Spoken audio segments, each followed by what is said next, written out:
But this morning, CBS Radio is reporting that a suspicious stash of something has been found in the western desert of Iraq. Time now is 8:36. San Jose resident Dennis Kyne is a former member of the United States Army, a decorated veteran of the Gulf War, and he joins us from the newsroom this morning. Good morning, Dennis. Good morning, Ross. You were a paratrooper in the Gulf War, correct? Right, I was an airborne medic up front with the 18th Airborne Corps. I want to show you some CNN footage we have of paratroopers jumping into northern Iraq just recently, jumping into the night and all. Tell us what's going through these guys' minds while they're doing this. Oh, well, I wouldn't be too surprised if they were completely scared, like totally scared. They're jumping into a brand new landing zone too. Most soldiers, when they're training, they're landing on a harder zone. They're landing on an area that's maybe even cement or just hard turf, but they're landing into sand, which creates a number of difficulties. And in addition, there's no tree line. Most paratroopers jump in, they have a tree line to gauge when they're about ready to hit the ground. There's no tree line in the desert. So these soldiers, I understand they already took some injuries over there, as well as, you know, if you get injured on your primary landing fall right there after you hit your points of contact, if you get injured, you're going to be scared out there in the dark. And I understand they already kind of started shooting at each other over there, too. And you talk about that sand. Compared to the sand we're used to in this country, and the sandstorms these soldiers have had to go through the last couple of days. Right, Devin. This is definitely not the Santa Cruz Beach Boardwalk. The sand they're dealing with is very fine, very grainy. It's horrible for the body. When you ingest it through your nose and throat, it just shuts it down like it would shut down any piece of machinery.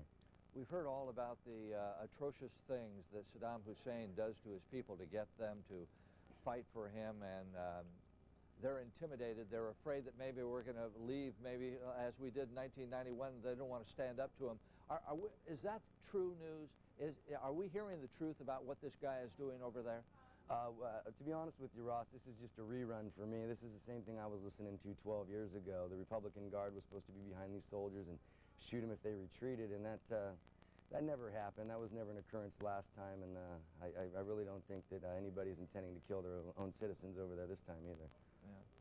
How is this war different, though, from 12 years ago? Well, 12 years ago, we bombed them for 45 days with about 3,000 sorties a day before we started the ground war. We kicked those sorties off on January 17th, and then we didn't start the ground engagement until late February. How do you think this is going to end? Well, I think it's going to be a tragedy for a lot of United States soldiers. I think that they're experiencing a climate, and mentally and physically, they're becoming debilitated already. That's why we're starting to see some more friendly fire activities. Acclimatization, you know, as a medic, I'm real aware that we're about ready to send the 4th Infantry Division over there. And you know, it could take anywhere from 60 to 90 days to acclimatize yourself in this environment before you're ready to even go fight. So we're putting our soldiers through a lot of strain right now. All right, thank you, Dennis. Time now is 8:39. Let's go back to the desk.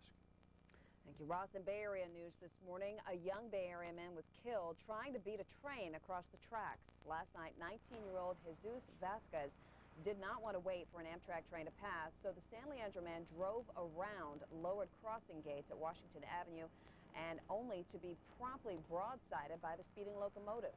The Amtrak train pushed his Cadillac Escalade a tenth of a mile before coming to a stop. No one on the train was hurt, but all those on board had to be put on a bus to finish their trip. 8:39 is the time. Over to KTVU, Channel 2 traffic now, and Sal Castaneda. What's going on, Sal? Not too much in the way of the traffic department. We have a look at the Bay Area commute for the Thursday morning commute in San Francisco. It seems to be a little bit better now than it was in the last few days coming into downtown San Francisco. Watch for traffic to be okay also leaving San Francisco. On the East Shore Freeway westbound, that's a little bit crowded coming to a Bay Bridge Toll Plaza where there's about a 10-minute delay. And on the Sunol Grade 680 is open and clear driving down to the South Bay, and no problems on the BART, AC Transit, or Muni. As a matter of fact, public transportation systems look pretty good. Also, Golden Gate Ferry, Caltrain, and Ace Train reporting no delays. Air delays expected to the northeast and possible to Atlanta and Chicago. And remember, check with your carrier to make sure that the flight is going. There have been a lot of cancellations recently. At 8:40, here's Steve.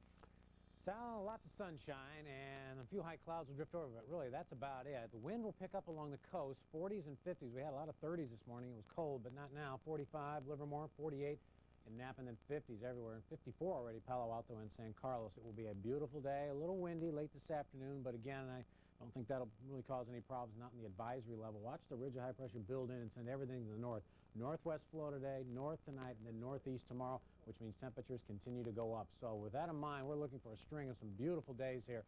Thursday, Friday, Saturday, and most of Sunday. A little cooler on Sunday, but highs near 80 degrees on Saturday. Tori? Thank you, Steve. 841. There's now charges of a conspiracy fueled by jealousy in the San Francisco police brawl scandal. The attorney for Deputy Chief Greg Suhr has filed court papers claiming his client and other department leaders were targets of a plot. The motion says those officers involved in the conspiracy used the investigation of 3 off-duty cops to remove the department's command staff so they could replace them. One person accused of being a ringleader of this alleged plot is Lieutenant Joe Dudo, who led the brawl investigation until his transfer earlier this year. 841, Elizabeth Smart's younger sister could get rewarded for her help in finding her sister. A family spokesperson says Mary Catherine Smart has been nominated to share a piece of the $295,000 reward for helping find Elizabeth alive. The young girl told her father back in October that their one-time handyman called Emmanuel might have been the one who kidnapped her sister last June. The family says if Mary Catherine is selected, her portion would be donated to the National Center for Missing and Exploited Children. About 10 people have filed claims for the reward, including the 2 people who reported seeing Elizabeth on the day that she was found. The show will not go on for the Rolling Stones in Hong Kong. The band has postponed 2 concerts there this weekend because of concerns about the spreading flu-like illness called SARS. The virus has sickened hundreds of people in Asia and has killed 10 people in Hong Kong. The Rolling Stones issued a statement saying the group didn't think it was a good idea to draw a large crowd because it might spread the illness. Hong Kong plans to quarantine more than 1,000 people who may have been exposed to SARS. 842 is the time. Still to come, you saw it live a moment ago. When we come back, details on what President Bush and British Prime Minister Tony Blair said this morning about the war. Also, just how bad is the shape that the nation's airlines are in? We're going to talk about that in a moment with Chronicle business columnist David Lazarus.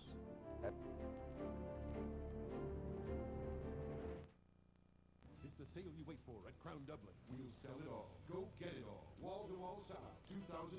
Save $5,100 on an 03 Silverado. $17,935. Only $199 a month. Wall-to-wall sellout 2003. Nobody beats Crown Dublin. Ever go for a loan and get treated like a math equation? And if you don't fit the mold, adios. Spend 10 minutes with someone who will listen. Call 1-800-CHAMPION. Champion Mortgage works with homeowners one-on-one. You can save $300, $400, $500 a month. You're not debt, you're not income, you're a person. Dave, I'm glad we could help. Hey.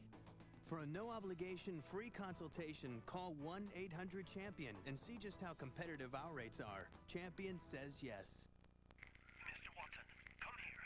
I want to see you. 2 years after the telephone was invented, a telephone company was born. 125 years of sweat, of building networks, of getting the job done. After 125 years, we are just getting started. Looking back, moving forward. SBC. From a small clog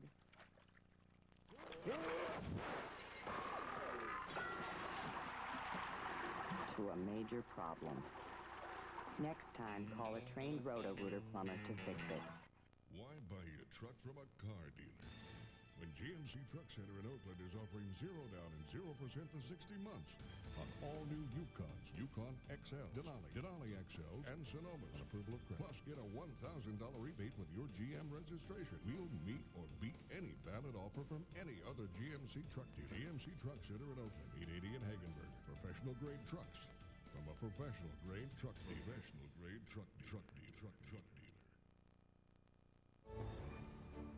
It is 8:45 in the morning here, 7:45 p.m. in Baghdad. These are live pictures of the city of Baghdad where air raid sirens went off a short time ago. However, all is quiet now, but if things change, we will certainly let you know. Just minutes ago, President Bush and British Prime Minister Tony Blair met with reporters to update the war against Iraq. President Bush vowed that Saddam Hussein will be removed from power no matter how long it takes. We're now engaging the dictator's most hardened and most desperate units.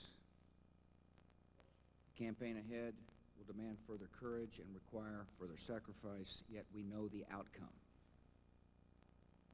Iraq will be disarmed, the Iraqi regime will be ended, and the long-suffering Iraqi people will be free. The President and the Prime Minister also said coalition troops are advancing and making steady progress. The two leaders made their comments after wrapping up what you might call a mini summit at Camp David. The time is 8:46, and Carlin Bowman is a public opinion poll expert and a fellow at the American Enterprise Institute, a think tank in Washington, D.C., where she joins us from this morning. Good morning, Carlin. Good morning. I assume that you have the most recent polls on what the public thinks of the war so far. There are many of those polls, and yes, I have them. Yeah.